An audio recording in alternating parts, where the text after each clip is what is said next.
I've written on the board here what's called the binomial theorem. And the binomial theorem says that x plus y to the nth power, where n is a positive integer, is equal to n over 0, x to the n, y to the 0, n over 1, x to the n minus 1, y to the 1, n over 2, x to the n minus 2, y to the 2, so on and so forth, out to n over n, x to the 0, y to the nth, where n over r is equal to n factorial divided by the product of r factorial and n minus r, quantity factorial. So these are binomial coefficients right here, and most of the time we will get them simply by using what's called Pascal's triangle. What you want to notice is that the sum of the exponents in any term, okay, has to add up to this n right here. So if n is equal to 3, the sum of the exponents on any one term is going to be 3. If n is 4, the sum of the exponents will be 4. They start with n on the variable x and decrease by 1 each time as the exponent on y starts at 0 and increases by 1 each time. So this formula you can use to expand x plus y to the nth power for any integer value of n, positive integer value of n, which saves us from having to actually multiply these big things out. So what we want to do now is go to the board and practice using this formula, the binomial theorem. We have, for problem number 1, x plus 2 to the 4th power. Okay, so I want to expand x plus 2 to the 4th power. First of all, I'm just going to take care of the exponents on x and on 2.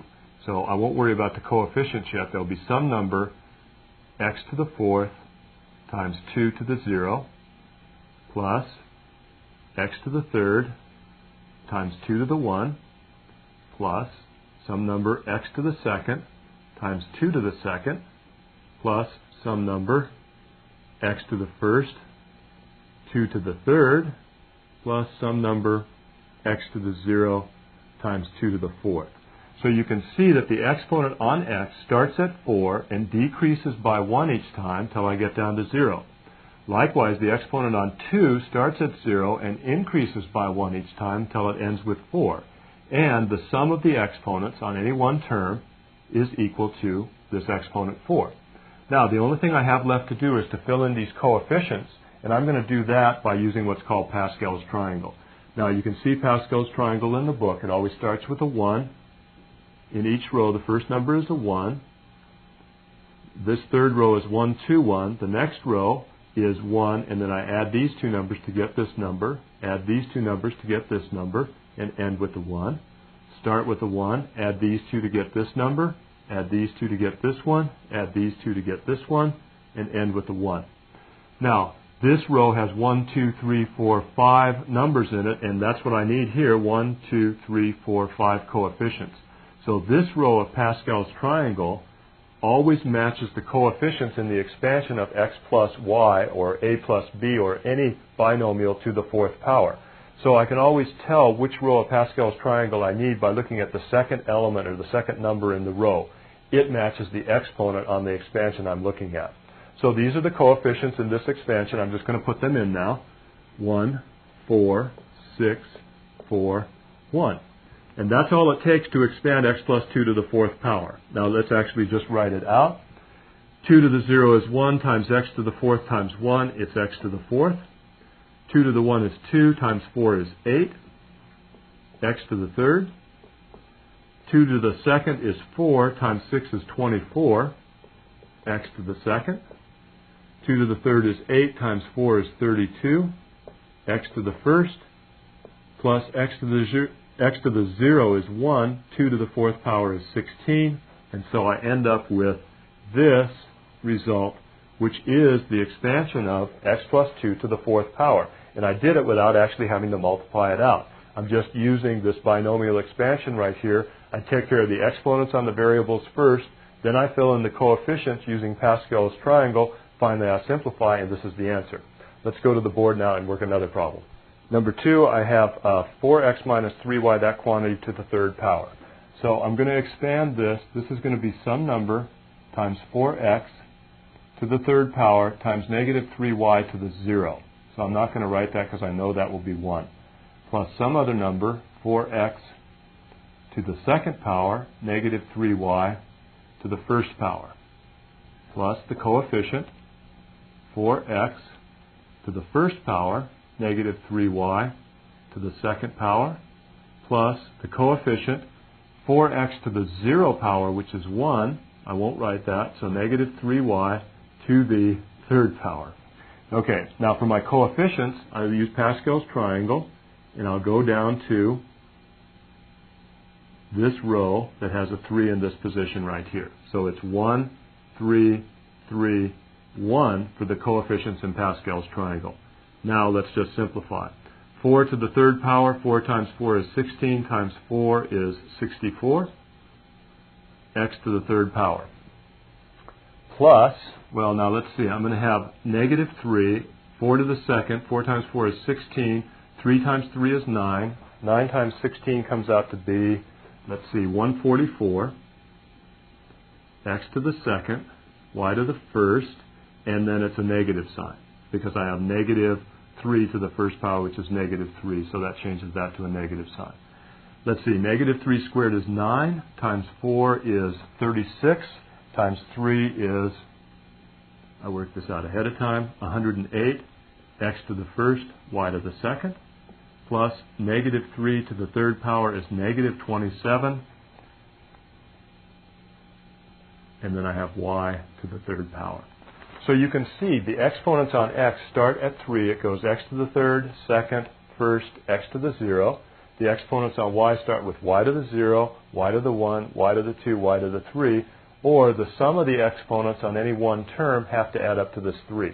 Where do these coefficients come from right here? They come from Pascal's triangle. So Pascal's triangle works when you're taking things to the third, fourth, fifth, sixth, seventh power, things like that. Then you'll get exponents that are easy to find from Pascal's triangle. When you get to a little higher exponent, you actually have to go back and use the formula. In any case, let's go to the board and work another problem. Problem number 3, x minus y to the 10th power. Okay, when I expand this, this is what I'm going to get. I'm going to have to use my binomial coefficients, 10 over 0, x to the 10th, y to the 0, plus 10 over 1, x to the 9th, y to the 1, plus 10 over 2, x to the 8th, y to the 2nd, plus 10 over 3, x to the 7th, y to the 3rd. Now, from Pascal's triangle, 10 over 0, that's always going to be, or any n over 0 is always going to be the number 1. X to the 10th, y to the 0 is 1. Plus 10 over 1 is always going to be just 10. X to the 9th, y to the 1st. Now, to calculate 10 over 2, the calculation looks like this.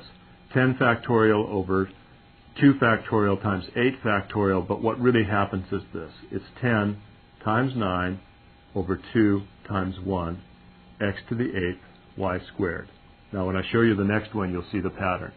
10 over 3 is this. 10 times 9 times 8 divided by 3 times 2 times 1, x to the 7th, y to the 3rd. So whatever this second exponent is right here, that's the number below in this binomial coefficient expression. So when it's 10 over 2, it means this. Take 10 and multiply times each integer down below it until you've got two products, two factors that is, 10 times 9, then divide by 2 times 1. When this is a 3, I have to go 10 times 9 times 8. I get the first 3 factors, and I divide by 3 times 2 times 1. That's the result with these binomial coefficients. Now I want to continue to simplify.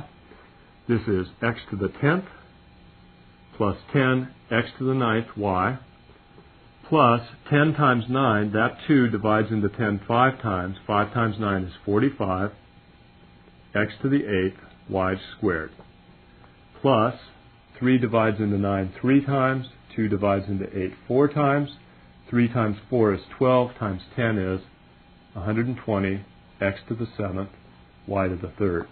So here are the first 4 terms in the expansion of x minus y to the 10th power, and whoops, it's x minus y to the 10th power, so I need to change this sign to a minus sign or subtraction sign, and this sign also, because it's negative y in each case to these powers. So when I have an odd power, that will turn it to subtraction like this. So you can calculate these binomial coefficients using the long form if you want, or using this little shortcut form right here, or you could extend Pascal's triangle down 10 rows and just use the first 4 numbers in Pascal's triangle. You'll see they will be 1, 10, 45, 120. Let's go now and look at the next problem. So let's see, this time I just want to write the first two terms. And you know in Pascal's triangle, the first term in every row is 1. The second term always matches the exponent. So when I expand this, I'm going to get 1 x to the 100th times 2 to the 0. The next term is going to be 100 x to the 99, 2 to the 1. Now does that stay on the board there? Okay, yeah. X to the 99, 2 to the 1. So this should be an easy one to simplify. 2 to the 0 is 1, so I just get x to the 100 plus 2 to the 1 is 2 times 100 is 200, x to the 99th power. So there is the first two terms, just the first two terms in the expansion of x plus 2 to the 100th. By being familiar with Pascal's triangle, I know the first number in each row is 1. The second number in each row matches this exponent that we use that row of coefficients for, and so I'll just have 1 and then 100 for my first two coefficients. Then I know it's going to be x to the 100th, 2 to the 0, x to the 99th, 2 to the 1. The exponents always add up to this number right here. So that's a little easier if I just want the first two terms in the expansion of x plus 2 to the 100. In any case, those are some examples that involve the binomial theorem that allow us to expand binomials raised to any positive integer x